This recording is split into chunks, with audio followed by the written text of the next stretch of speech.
ขออนุญาตตอบคำถามของ FC ท่านนี้นะเพิ่นถามมาว่าถ้าว่าเฮาใช้เกียร์2 3 4และ D ตามลำดับนี่เวลาเฮาออกตัวนี่จะมีผลกระทบต่อเกียร์บ่ต่อกับคำถามนี้เพราะเฮาขออธิบายแบบนี้รถเกียร์ออโต้จะมีอยู่2แบบที่1ก็คือว่าใช้แต่ระบบเกียร์ออโต้อีกแบบที่2แม่นจะมี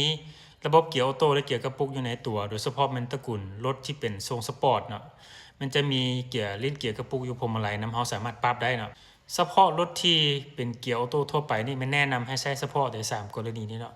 กรณีที่1เป็นเวลาเฮาลงค่อยหรือว่าลงทางสันแม่นแนะนำให้ใช้เกียร์1เกียร์2เกียร์3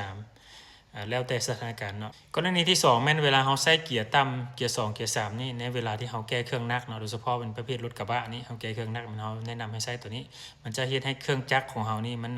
แล่นมันกรณีที่3แม่นเฮาต้องการบืนโดยเฉพาะเป็นทางเปื้อนทางตมทางมื่นแม่นเฮาใช้เกียร์ต่ำนอกจาก3กรณีที่กล่าวมาข้างเทิงนั้นแม่นบ่แนะนำให้เปลี่ยนเกียร์ด้วยตัวเองเนาะในการขับขี่ทั่วไปนี้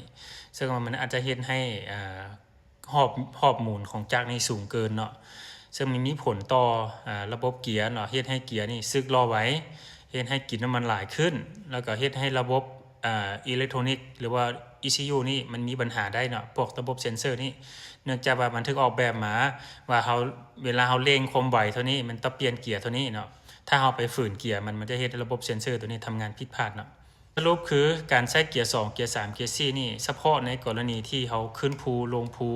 หรือว่าลากจูงแก้เครื่องแก้ของหนักเท่านั้นเนาะพวกเฮาหวังว่าคลิปนี้จะตอบข้อข้องใจของหลายๆคนได้เนาะถ้าเจ้าเห็นว่าคลิปนี้มีประโยชน์ช่วยกดติดตามและกดแชร์ไปหาคนที่เจ้าฮักเนาะขอบใจ